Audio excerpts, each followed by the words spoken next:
साथियों, आप जानते हैं नेशनल एजुकेशन पॉलिसी की एक बड़ी प्राथमिकता ये भी है कि शिक्षा केवल किताबों तक सीमित न रहे, बल्कि प्रैक्टिकल लर्निंग इसका हिस्सा बने।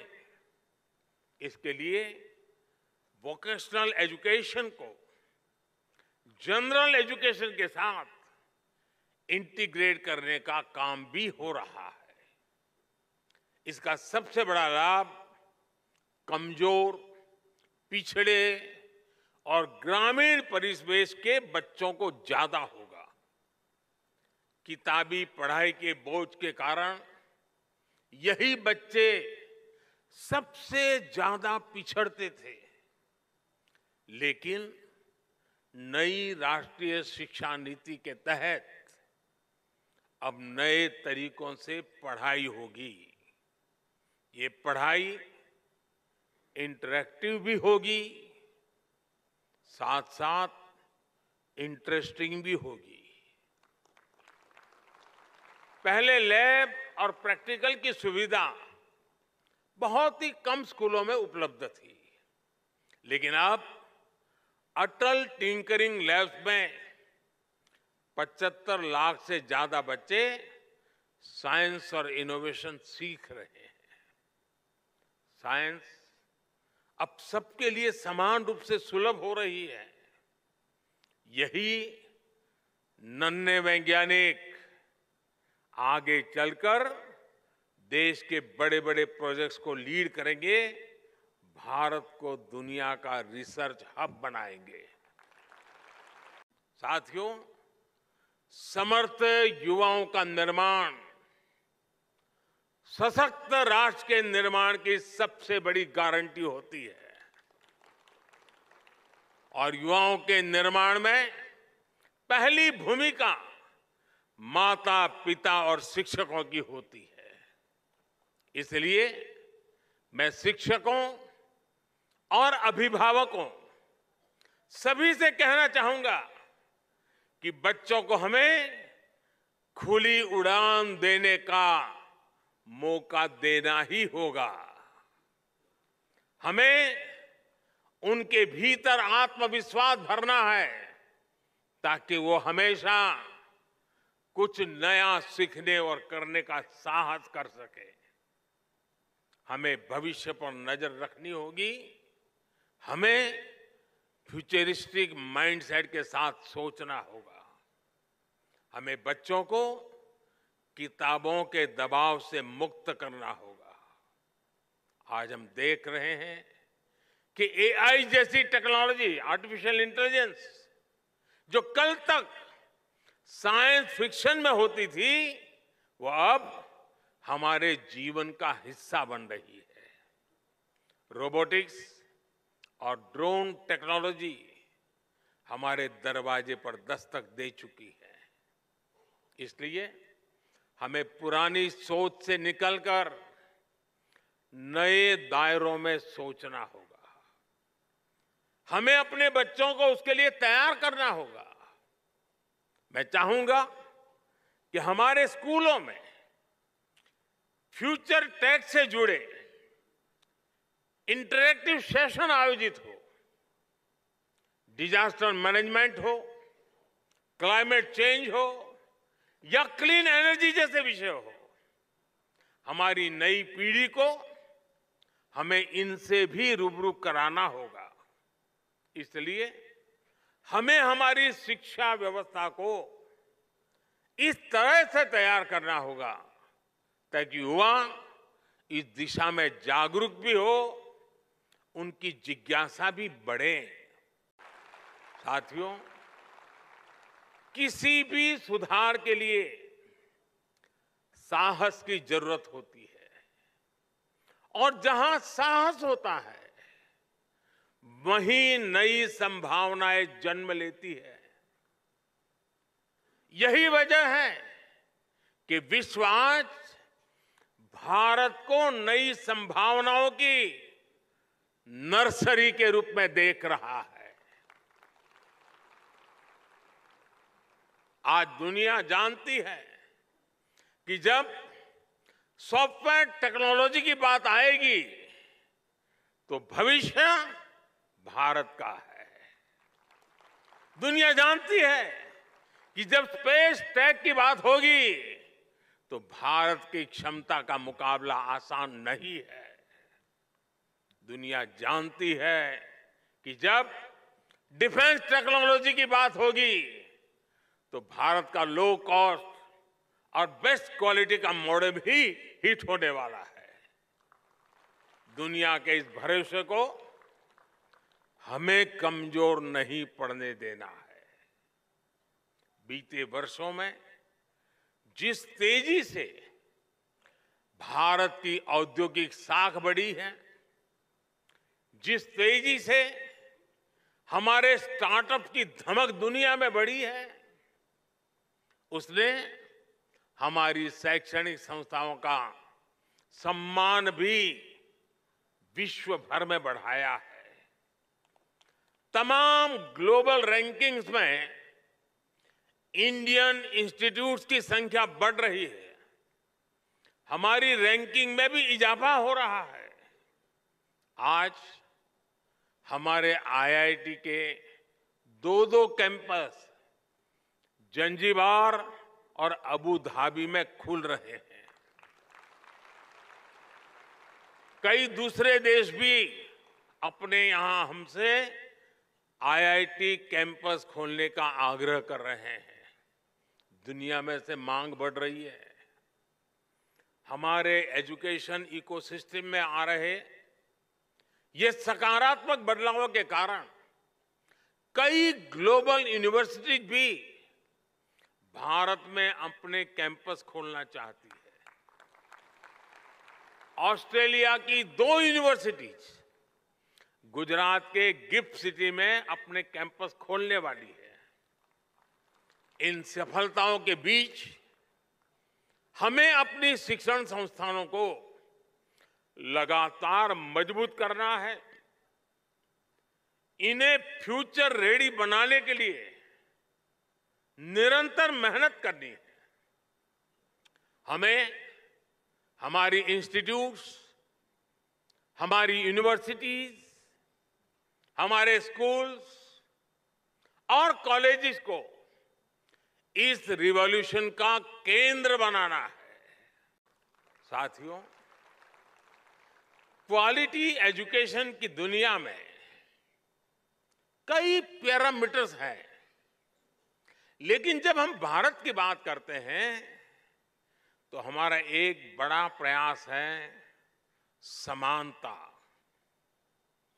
राष्ट्रीय शिक्षा नीति की प्राथमिकता है भारत के हर युवा को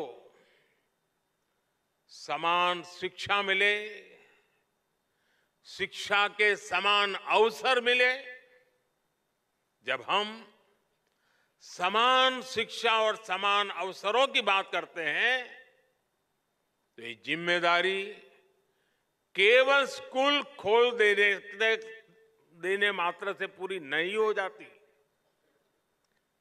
समान शिक्षा का मतलब है शिक्षा के साथ साथ संसाधनों तक समानता पहुंचनी चाहिए। समान शिक्षा का मतलब है हर बच्चे की समझ और चॉइस के हिसाब से उसे विकल्पों का मिलना। समान शिक्षा का मतलब है स्थान, वर्ग, क्षेत्र के कारण बच्चे शिक्षा से वंचित न रहे। इसलिए नेशनल एजुकेशन पॉलिसी का विजन ये है, देश का प्रयास ये है कि गांव, शहर, अमीर, गरीब, हर वर्ग में युवाओं को एक जैसा अवसर मिले। आप देखिए, पहले कितने ही बच्चे केवल इसलिए नहीं पढ़ पाते थे क्योंकि सुदूर क्षेत्रों में अच्छे स्कूल नहीं होते थे। लेकिन आज देश भर में हजारों स्कूलों को पीएम श्री स्कूल के तौर पर अपग्रेड किया जा रहा है। 5G के इस युग में ये आधुनिक हाईटेक स्कूल भारत के विद्यार्थियों को आधुनिक शिक्षा का माध्यम बनेंगे। आज आदिवासी इलाकों में एकलव्य आदिवासी स्कूल भी खोले जा रहे हैं। आज गांव-गांव इंटरनेट की सुविधा उपलब्ध है। दीक्षा, स्वयं और स्वयं प्रभा जैसे माध्यमों से दूर दराज के बच्चे पढ़ाई कर रहे हैं। अच्छे से अच्छी किताबें, क्रिएटिव लर्निंग टेक्निक्स हो, आज डिजिटल टेक्नोलॉजी के जरिए गांव-गांव ये नए विचार, नई व्यवस्था, नए अवसर उपलब्ध हो रहे हैं। यानी भारत में पढ़ाई के लिए जरूरी संसाधनों का गैप भी तेजी से खत्म हो रहा है। साथियों, आजादी के अमृत महोत्सव में आने वाले 25 साल बहुत ही महत्वपूर्ण है। इन 25 सालों में हमें ऊर्जा से भरी एक युवा पीढ़ी का निर्माण करना है। एक ऐसी पीढ़ी जो गुलामी की मानसिकता से मुक्त हो, एक ऐसी पीढ़ी जो नए नए इनोवेशंस के लिए लालायित हो, एक ऐसी पीढ़ी जो साइंस से लेकर स्पोर्ट्स तक हर क्षेत्र में भारत का नाम रोशन करे, भारत का नाम आगे बढ़ाए।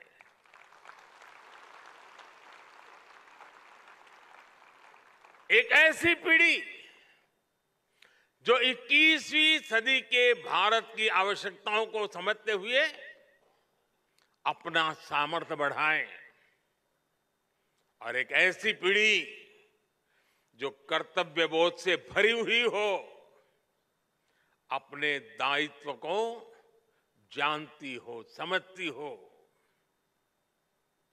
और इसमें राष्ट्रीय शिक्षा नीति की बहुत बड़ी भूमिका है। साथियों, युवाओं को उनकी प्रतिभा की जगह उनकी भाषा के आधार पर जज किया जाना उनके साथ सबसे बड़ा अन्याय है। मातृभाषा में पढ़ाई होने से भारत के युवा टैलेंट के साथ अब असली न्याय की शुरुआत होने जा रही है, और ये सामाजिक न्याय का भी अहम कदम है। दुनिया में सैकड़ों अलग अलग भाषाएं हैं। हर भाषा की अपनी अहमियत है। दुनिया के ज्यादातर विकसित देशों ने अपनी भाषा की बदौलत बढ़त हासिल की है। अगर हम केवल यूरोप को ही देखें तो वहां ज्यादातर देश अपनी अपनी नेटिव भाषा का ही इस्तेमाल करते हैं। लेकिन हमारे यहां इतनी सारी समृद्ध भाषाएं होने के बावजूद हमने अपनी भाषाओं को पिछड़ेपन के तौर पर पेश किया।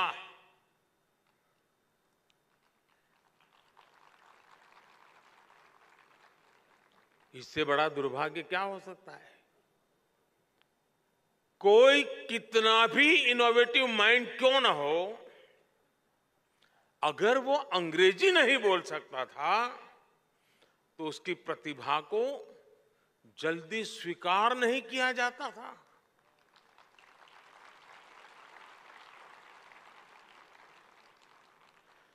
इसका सबसे बड़ा नुकसान हमारे ग्रामीण अंचल के होनहार बच्चों को उठाना पड़ा है।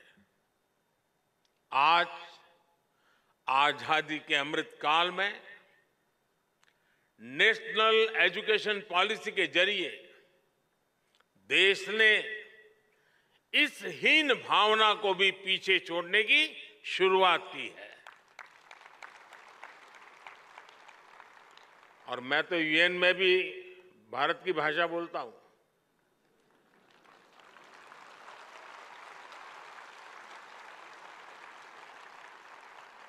सुनने वाले को ताली बजाने में देर लगेगी।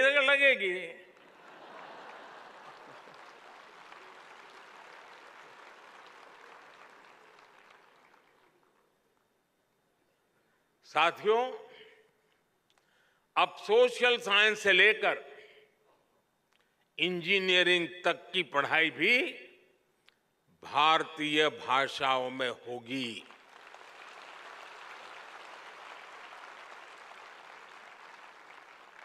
युवाओं के पास भाषा का आत्मविश्वास होगा तो उनका हुनर, उनकी प्रतिभा भी खुलकर के सामने आएगी।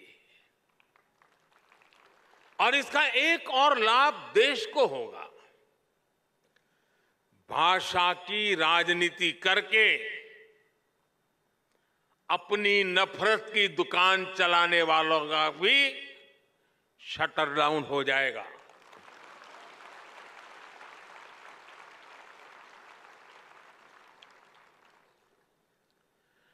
नेशनल एजुकेशन पॉलिसी से देश की हर भाषा को सम्मान मिलेगा, बढ़ावा मिलेगा।